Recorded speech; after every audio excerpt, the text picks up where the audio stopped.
first thing is about developing self-awareness. So we're going to get to the ability to understand and be able to vocalize what you feel, but self-awareness. And if you can put that, there's a grid that I want to put on screen, and some of you may have heard of it. It's called the Jahari Window. And it's got 4 quadrants there, as you can see. The first one is an open area or arena. And that's the part of you that is known to yourself, so you're intelligent about it, but it's known to others as well. So whoever you might be in a relationship with, your boys, etc., it's known to them as well. So that open area. And then you can see you've got a blind spot. It's not known to you, but it's known to others.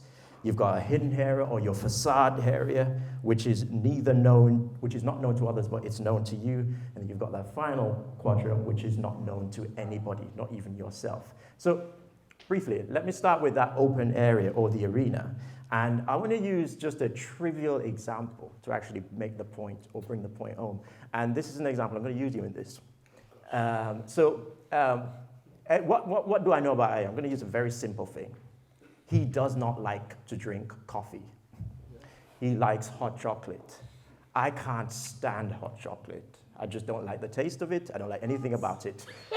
Don't make sense, you might think, but why? I don't know. Yeah, I can't stand hot chocolate, okay? So I know that about him, and he knows that about me. It would be pointless then for me to say, okay, let me engage with Aya by inviting him to a coffee. He's going to say no immediately because he doesn't like coffee. So I can either not be emotionally intelligent enough to argue with him about, no, you should really switch to coffee because that's the best thing for your life. I could do that, and I could argue with him all day long to change his perspective and actually get nothing out of it whatsoever. And then that relationship just comes to an abrupt end because I'm trying to communicate with him, I'm trying to build a constructive brotherhood with him, and I'm just talking about my perspective on the thing, and it's just, I'm using a simple thing as coffee and chocolate to actually make the point. All right? So I'm not going to get anywhere with him. If I'm emotionally intelligent enough, I said, okay, you don't like coffee, I don't like hot chocolate, I guess we like food, right? Mm-hmm. So can we have lunch instead? Yes. So that way, we don't come out of that thinking, I'm right or he's wrong, and likewise, he doesn't come out of thinking that he's wrong, he's right, and I'm wrong, okay? It's we find a middle ground, we say, okay, we can both agree on that. I link that to a past relationship of mine when an ex-girlfriend tried to project manage me.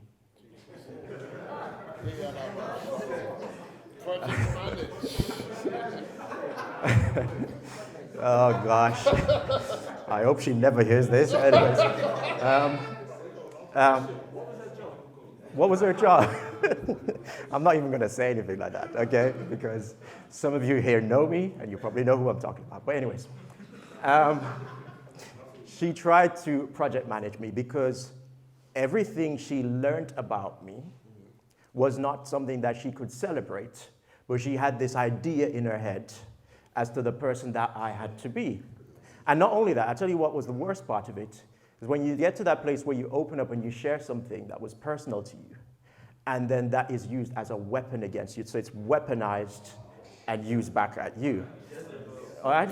So, my brother says Jezebel. So that open area there, where we're talking about things known to you and things known to others, you have to be emotional intelligence or emotional savvy in that area to not take what you know about somebody to try and control them. All right? Likewise, you have to be emotionally intelligent enough to know yourself so that you are not controlled. So there's the two sides to the coin. Okay, so you need to be emotionally intelligent so you're not controlled, and likewise you need to be emotionally intelligent so you don't gather information and use that to control. So that open area there, it ought to build consensus. It ought to build productivity, relationship, partnership, and that's the area, in fact, that you want to spend the rest of your life trying to replace the rest of the quadrants with, because you want to broaden that area. And in fact, there have been many studies done by psychologists which have shown that when you broaden that area, you have a much more productive life. Your network becomes less transactional and becomes much more relational, and you have a much more productive, happy life going forward because you broaden that area in that you are known to others and you're known to yourself. Yeah? Does anyone have a question on that? Go ahead. Could you talk a bit about how easy or difficult it is to be the person who is using someone's transparency against them. Oh, sorry, just because we all did a nice uproar. It's cool. We're like, oh yeah. But we all have a really big tendency to do that, and maybe we don't. Absolutely, it's very easy, because at the end of it, we are all control freaks, aren't we? We want to be in control. We want to, be in the driver's seat. We want to direct everything. And just that basis alone in our minds, we may be manipulators and we're not even aware of it. That you could be manipulating somebody and you're not even aware of it. And it's only when something crashes and burns that you pause and you think, oh my gosh, am I that person for real? And sometimes we don't even get to that place until something goes sour or goes really, really bad. And so it's a very thin line to cross, and you can get there. And so part of being emotionally intelligent is actually knowing where you are at any given point, how much control you exert at any given point. Are you crossing that very fine threshold of actually being relational versus being manipulative and controlling? You have to be really thinking about that at any given time. So it is to know yourself and then be able to apply that knowledge effectively in terms of your relationships. Yes, sir. I wanted to ask, because I'm not going to lie, I'm at that point now where I'm trying to look for a gal, I'm not going to lie. I say gal. You're not ready yet, bro. You're not ready yet, bro. Woman. Gal. Go ahead, bro. Go ahead. One house. Go ahead, Baba. Yes. Yes, brother. So I wanted to ask, how can you people talk about red flags and stuff, so how do you know when you're, for example, I don't know, say you're at an event and you meet a woman, you have a conversation with them and you think they seem very level. How do you ensure that you're not getting into a relationship where you could be manipulated? And you've asked a very good point. I think it's important before we build a relationship with others that we have a sense of who we are. And if you know yourself, it's hard to be manipulated. You know your personality, you know your preferences, you know what you're about, etc. And it doesn't matter how nice something is. If you truly know yourself, I believe it's very hard for others to control you because you're emotionally wise and intelligent about yourself. So I think that the time should be spent thinking about you, your identity, as opposed to whether or not she's trying to manipulate you, because you would know. And let me tell you something about you. If she's trying to manipulate you and you know yourself, she's going to get tired after a while. And she's going to basically walk away because you're too stubborn in your ways. And that's not necessarily a bad thing sometimes, to be stubborn in your ways. And I think sometimes brothers are talked out of having an awareness or a stance in life in order to fit into a certain place. I don't think that's a bad thing. It's a good thing to know yourself. And then others will come along and complement you. And I think that's the important thing. And I'll go back quickly, if I may, to the question you asked as well. I hope that's helpful. To the question you asked about that fine line and crossing it. Okay, say in the scenario which I've described about her trying to project manage, and you have to be careful that you're not manipulated and stuff like that. I think sometimes as brothers, going back to the conversation we were having earlier, why we can't be open to one another, because the moment somebody becomes open, it's become this competitive thing. We basically start a cockfight, if I can use that terminology. That's what it is. It's who's the biggest swing around it. It becomes that thing almost immediately. And we use what we know about each other to basically size each other up, to compare each other, and then try to get the advantage on one another. And it becomes this dog-eat-dog competitive thing, and no longer is it a complementary thing. And the ideal should always be we complement, not compete. But to pick up on what you were saying, let's go into the second quadrant, which is blind spot. Not known to self, but known to others. And I think that's probably where your partner is challenging you, when you're not known to self. So again, let me use a very trivial example. Ayo. I first met Ayo at a church in Croydon. And this is going to sound weird, but at our first meeting, we held hands at the altar. So two brothers standing up there holding hands is weird stuff. And yeah, it's like, yeah, we just had a moment there, bro. We held hands. But then by the end of that event, by the end of that meeting, I was on one side of the room, he was on the other side. And for whatever reason, I took a look across the other room and said, that brother is not approachable.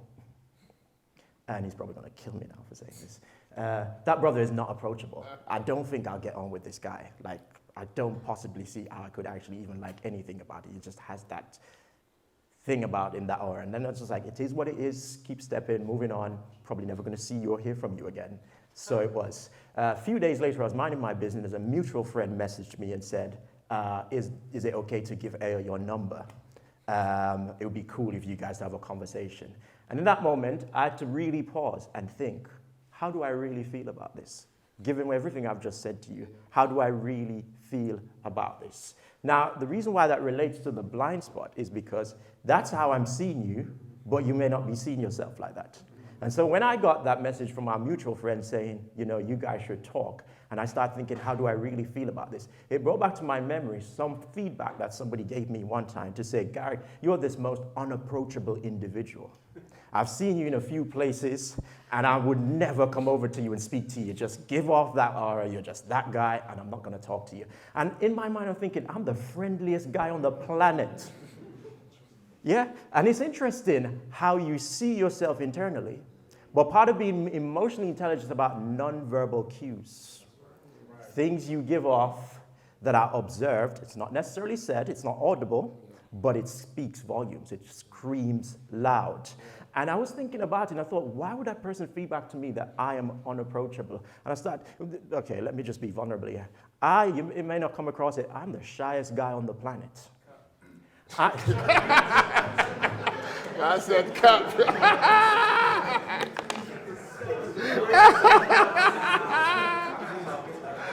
LOL. That right there is not emotionally intelligent. He's taken something vulnerable that he's found out about me, and he's trying to weaponize it against me. That's basically what's happened there. Yeah?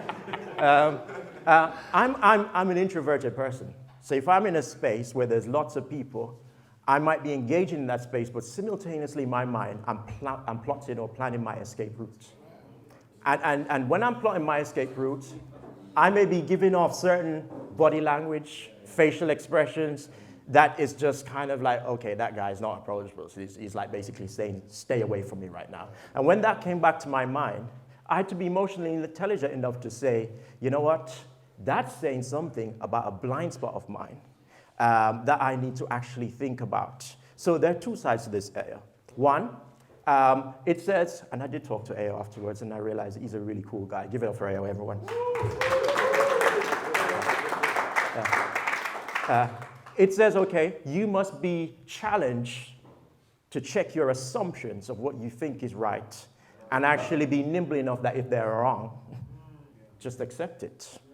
Likewise, me sharing this with Ayo now has to be emotionally intelligent not to go off and have a meltdown about it later and say, you know what, I'm not going to talk to that Garrick again because I chose to share that. So that blind spot where you don't know something about yourself, but others may be seeing something about you and they point that out about you, it's not necessarily to pull you down or to put you abase. It's to basically make you aware of something you don't know yet. The beauty of having feedback. This is why companies spend millions on market research. The beauty of having feedback is that it challenges you to do better.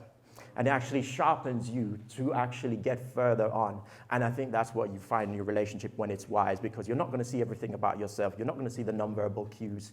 You're not going to see other things, which in your mind you're thinking, yeah, I'm great. How that is coming across from an objective perspective might be different and might need fine-tuning. And so that's the blind spot.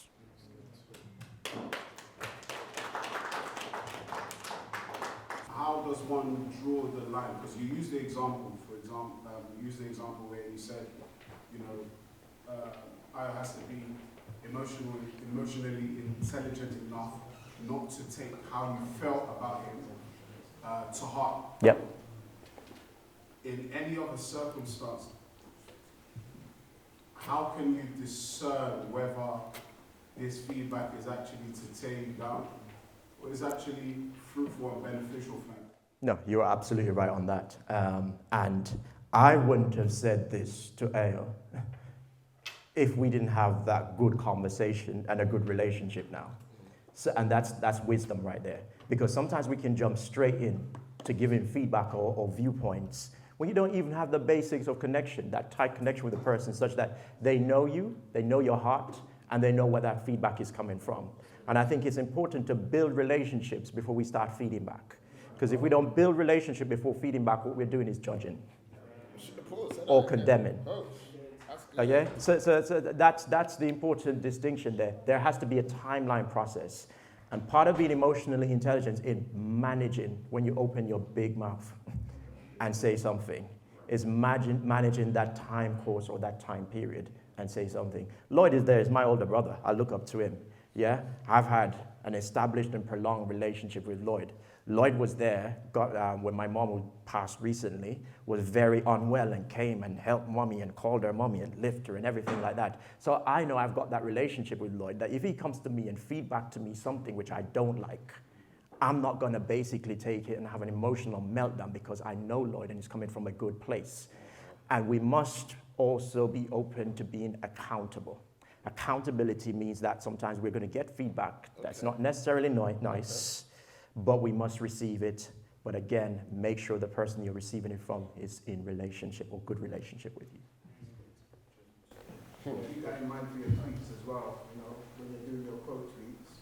You don't quote the person, you don't necessarily, not the serious level, because on Twitter, this is the sort of behaviors that we see. 100%. You have said something, you know full well, you're not going to say that if they were in your face. You don't have that relationship, you start saying things that you should. So keep it in mind there as well, that have the relationship before you give the feedback. So a quick question, in terms of, in the scenario you described, how about if the individual's confident actually, I'm not like that, so they feel like they know themselves to the point where they are approachable. Is that even a possible scenario where the other person has misjudged them? Or is it always the case that any feedback we've been given, we should take and look deep inside ourselves that there's a possibility it's true? Or is there a possibility that someone just misjudged your character? There's a possibility that someone just misjudged your character, but it then depends on that person to review that and actually say, I was incorrect about you. So you're absolutely right about that, and there's nothing you can do about that. But nonetheless, I think every kind of feedback, we shouldn't let it impact us negatively, but we should actually also make sure that we look at it, we don't just dismiss it. Is there something about me? And if you've come to the correction, or the conclusion rather, that actually, no, they're wrong, that's okay. Keep moving. It is what it is. I'd say for me, like, how will I be able to emotionally, intelligently communicate with my mother? Because she's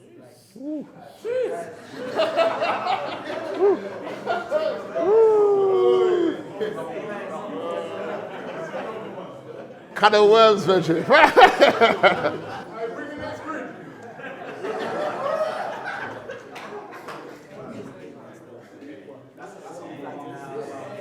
One house. Can I just say, mother is always right, bro. If you accept that, your life will be all right. The first thing is to remember that this is about an authority structure. And in that structure, she's up there. And it doesn't matter how much you grow as a man, she's always still going to be the mother, and here's the authority structure. So whatever you do, even if you may be right, are you challenging that authority? Or does it still affirm the fact that she's mother and she has that authority? So you may want to make your point, and you have to now find a way to do so whilst retaining or letting her feel that she's still wise, she's still mother, she's still in charge. And it's a very tough place to be in. It's a very tough place to be in. Trust me, I've lived it. It's a very tough place to be in. But ultimately, what's going on there? It's the same with any, and I'm sure probably even Leandre can say this in school, it's the same with any teacher-student relationship. Sometimes when there's a bit of back and forth there, it's authority structures, and the teacher may feel like they're being challenged, and the student feel like, I need to make my point because I'm right. So you have to learn to be wise in those environments or situations to know when not to say anything, and when you do say something, how to say it. But if I may quickly, I know you guys have questions, let me quickly go through the facade area. It's the thing that you know about you, but you don't want anybody else to find out about you. And there could be a number of reasons, speak in tongues, brother, why we don't want anybody to know this thing about us. So we keep it hidden to ourselves. And that's sort of the facade area. Nobody knows that about you. All my adult life, as far as I can remember, I've been in a leadership position. If it's not in the community, it's in church. If it's not in church, it's in work. I've been in a leadership position. I'm the eldest among my siblings. I've always had to lead something. And there are days I could literally have a meltdown. But no, the model is you keep going. Don't talk to anybody about it. You may feel this way about it. Keep it to yourself. Man up and move on. A few years ago, I had to literally pause and had a conversation with myself. And I think the beginning of emotional intelligence is talking to yourself. And a lot of people curse this model of if you speak to yourself, that means you're mad or you're crazy, you're insane, whatever. The beginning of emotional intelligence is sitting down and having a conversation with yourself. And having that conversation with myself, I had to then take practical steps to say, you need to take down this facade, because you're putting on a strong persona or approach or appearance for people, and then the same people will watch you die and don't even turn up to your funeral service. And then what did you spend your life doing? Just to fit in certain groups, have certain connects, be in certain networks, etc. I'll come across. I got to the point, I just literally kissed my teeth and said, I don't care anymore. And if it means I don't fit into your construct of what a relational construct is, that's fine. That's okay. And so I believe that facade thing, it starts, the way you get over that, it starts with having a conversation with yourself. And that's the beginning of emotional intelligence. Quickly, in the unknown area, things you don't know about yourself and things that nobody knows about you. You may think, is that even possible? The truth of the matter is, one way to define emotional intelligence is to know yourself. But also, to know yourself is to admit that you don't know yourself fully. And there are parts about you that you don't know yet. But that's a beautiful thing. That's a good thing. It means that you have some growth to do.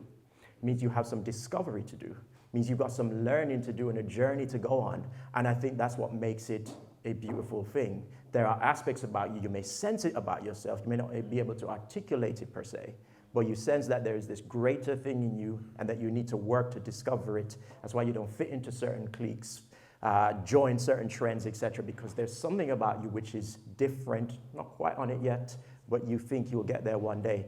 And that's what the unknown area is. It's to admit that you know yourself, but you don't fully know yourselves. So this quadrant here is all about emotional awareness. And then I'm going to come to your question about application. What you want to do is you want to widen that open area, as I said earlier, to really replace a lot of the other spaces there. Because when you have good interpersonal relationships, not only do you know yourself, but others know you. As I said earlier, that makes your life a lot easier. All right, moving on to the next, and this is an exercise, and hopefully it's going to help you. Moving on to the next thing quickly. Can I have the next slide, please? Appreciate it. So this is what we call a mood meter. A mood meter. And you can see you've got two axes there. Along the bottom, it says pleasantness. Along the side, it says energy. Okay? And you can see there's some numbers on there as well, from -5 to +5. So pleasantness is a feeling. Energy is how upbeat, motivated, enthusiastic, pumped you may be for something. What I want you to do, because you've all got a pad or a chart in front of you, I want you to actually put down a number and think from a scale of -5 to +5, how pleasant do you feel either in this moment or about a particular situation in life? I want you to actually put a number on it. How pleasant do you feel about it? So just write a number. So just think about that thing. Yeah. And then secondly,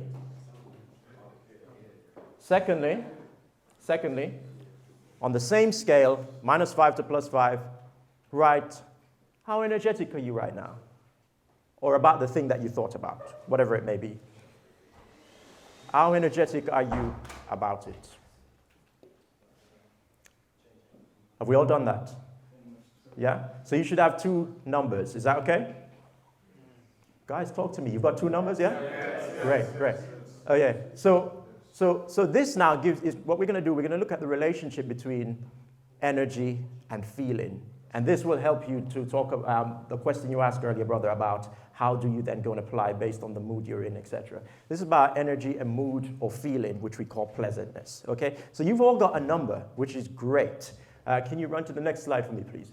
It's the same chart, but it's been split into 4 quadrants now.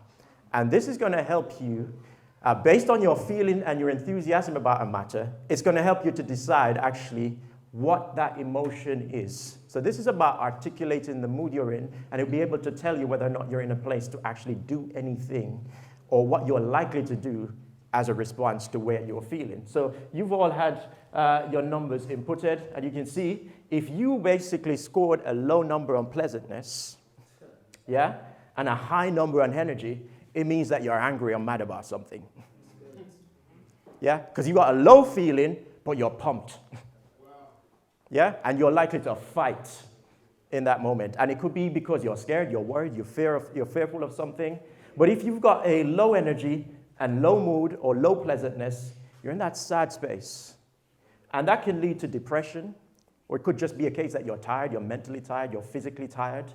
But also, it's not necessarily a bad place. It could be the place that causes you to think and actually reflect on where you might have gone wrong. Because there's nothing like being in a low place that actually triggers thoughts as to, did I do that right? Did I say the right thing? Did I take the right course, etc.? So that might not necessarily be a bad thing, all right? If you've got a high level of mood, or you're very pleasant, and then you've also got a high level of energy, it means you're in that brave space now. So that's where innovation takes place. You're likely to come up with some of your best ideas then. You're confident, you're energized, you're engaged, and you actually think that you can change the world as a result of that. So just think about some of those things. Now, some of you may have actually gone and you think you're just somewhere in the middle here, and actually nothing is really going on in life. You're in that static place. It can be a good place to be, but it can also be a dangerous place to be, because at any moment you could shift into any one of these quadrants. So it's very important always. And this, again, is something that psychologists use to really help people to understand what they're feeling, what it means, and what they can do about it. And so now that you're able to define all of this based on what you've written down, or what you found out based on what you've written down, then that should be able to tell you or to instruct you as to what your next step should be. How are you going to respond to that situation now? How are you going to handle that situation? Are you going to go away? You're still going to be angry about it if you are angry. You've identified the emotion. So how are you going to use that now to be agile, to say, actually, before I respond, let me think. And I'll hand back to Aya, but I will say this. One key thing to do is to respond with instinct, not impulse. Impulse will get you to send the message, make the phone call, show up and kick down the door. Instinct is this inbuilt, innate intelligence that says, settle down, wait. You may need to do this 2 weeks from now so you can have a rational discourse about it. So this should be able to tell you where you're at. And actually, one thing I didn't say, that calm phase right there is when you have a high level of pleasantness, and maybe not so much energy, but you're still in this sort of like mellow mode. You're open to collaboration. You're open to communication. You're open to reaching a consensus. It's just calm. It is what it is. I'd rather maintain the peace, so let's just do that, bro. I probably say, so do you know how you were talking about like if the blind spot thing when people don't really, well, when you said non-verbal cues, are you talking about that in terms of like in a spiritual way, or are you just talking about that in general? Like that's what I was in general, like body language. The fact is, you're leaning forward to me when you're asking me that question. It tells me you're not shy and coming forward with your question. So there are things about you that basically tells me a lot that you don't necessarily say, but I see a lot of things. When you're asking the question, you're not looking at the floor, you're not looking up there, but you're actually looking over here, directly over here. So all these kind of things can actually give non-verbal cues. But if you want to go into the spiritual realm, there's some things we discern as well. That's what we call discernment. We pick up on that. And then we can say, yeah, that's not right. You're saying this, but actually I see something completely different. No, the reason I'm just saying this is because sometimes, like, my partner will say something to me, she'll be like, oh, you're very good at praying, but you don't even realise that you're good at praying. I was like, but how do you know that? I haven't even told you that. I just did it. Like, but is that to do with that blind spot, or is that to do with something else? Like, I'm just wondering. So I'm just wondering.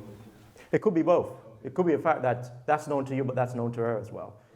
So it could be, you could be both in either of those areas. But the beautiful thing is, if you're in the open area, that's great. It means your relationship is thriving, bro.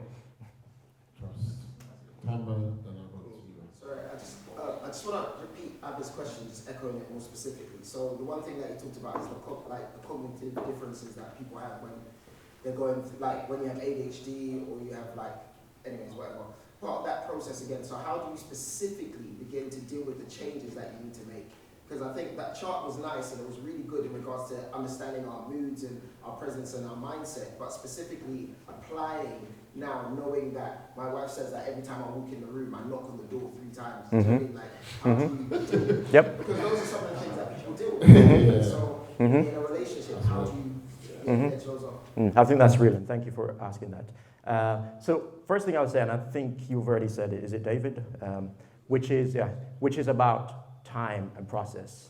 It's not going to happen immediately. This is not a quick fix, guys. It's not something that's going to change. You're not going to go out there tomorrow and think, I'm emotionally wise, I've got everything, it's fine, etc. It's a journey.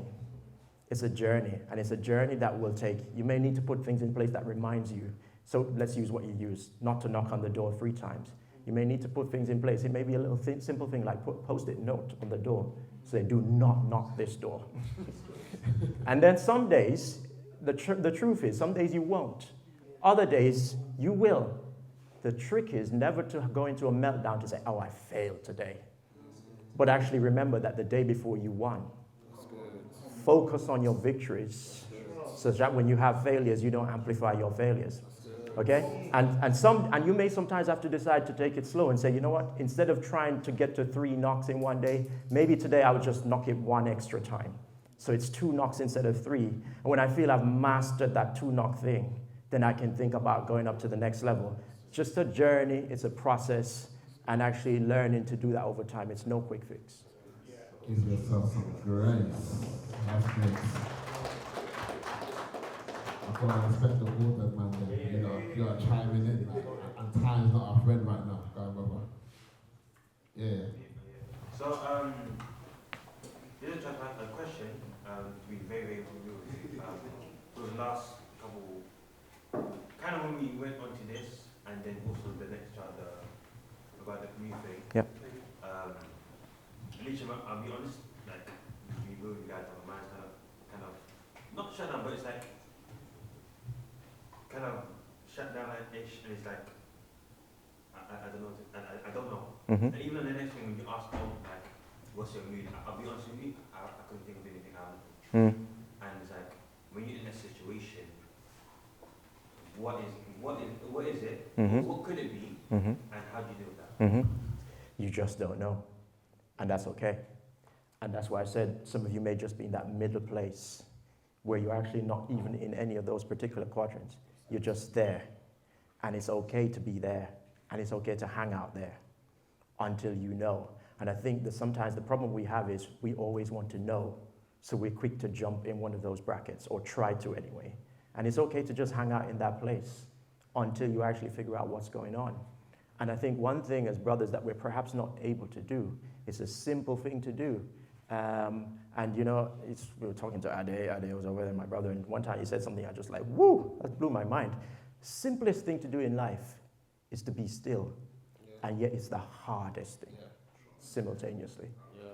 And so what I would say, brother, you're there right now, you're not quite sure what you think, no particular feeling, you don't know what you think on a particular matter, it's okay. Don't try and make it up. Allow it until you know. It's fine.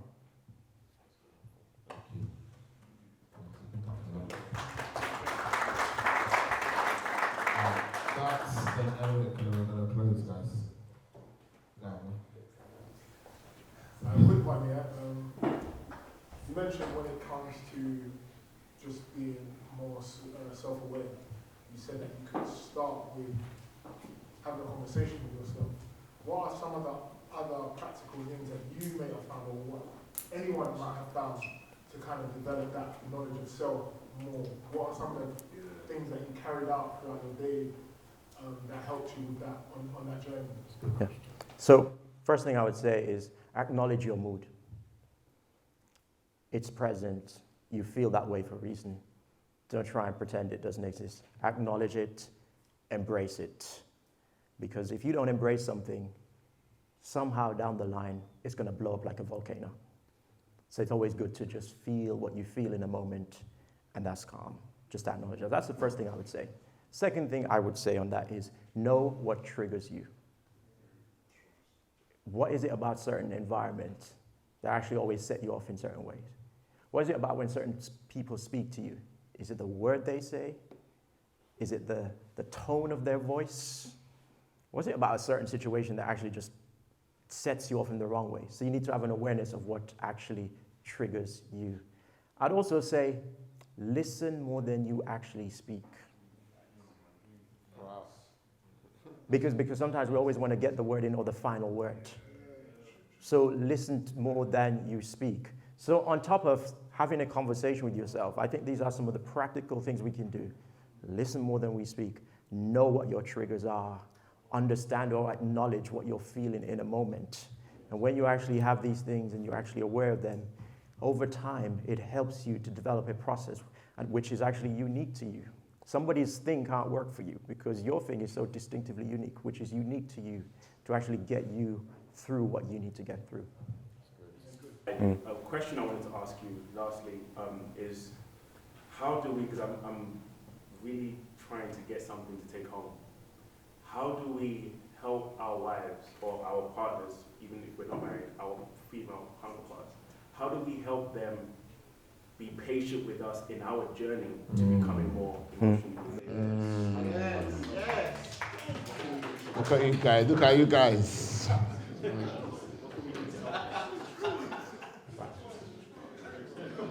It's so funny how the room gets excited when we talk about the females, isn't it? No, that's a really big question. Good question. And I don't even think I've got the right answer, but I'm going to attempt. There's a simple thing of saying to them, hey, can you be patient?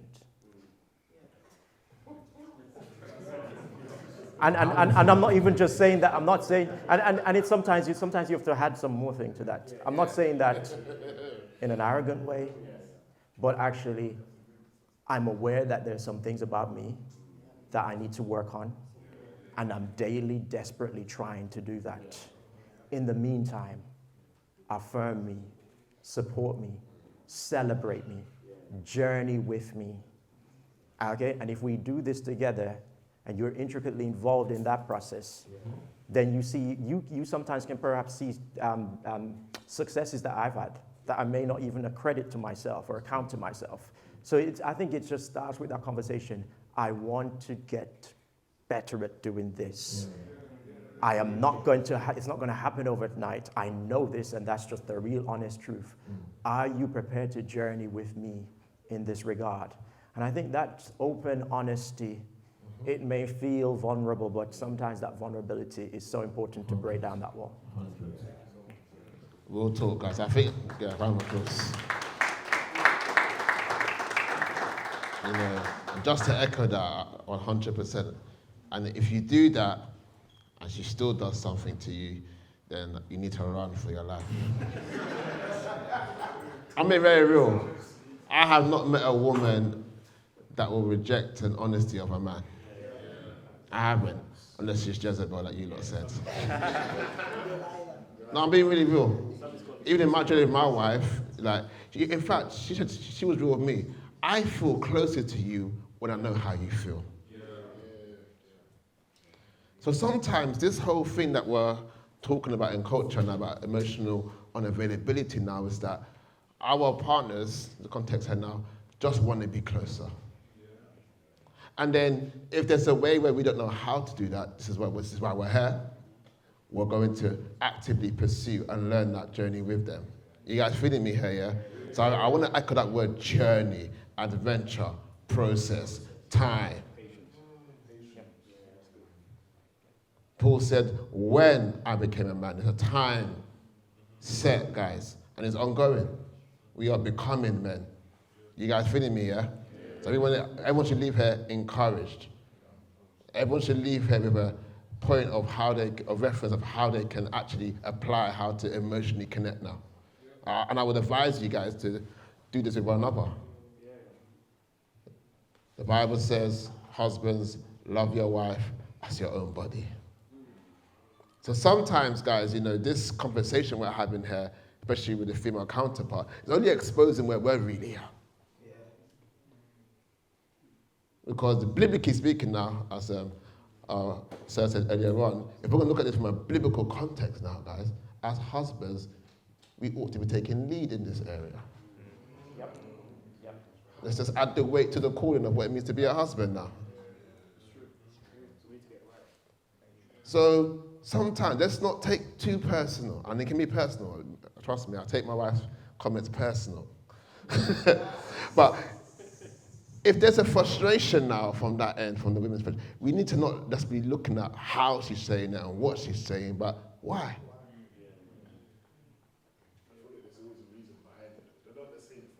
Not at all. I know women can talk, trust me. They can say a lot of things, but behind what they're saying something.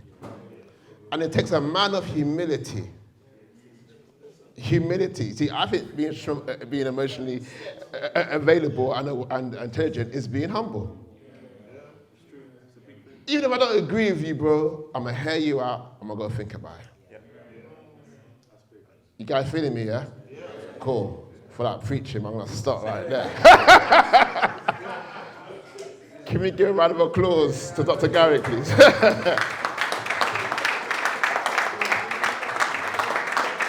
Awesome.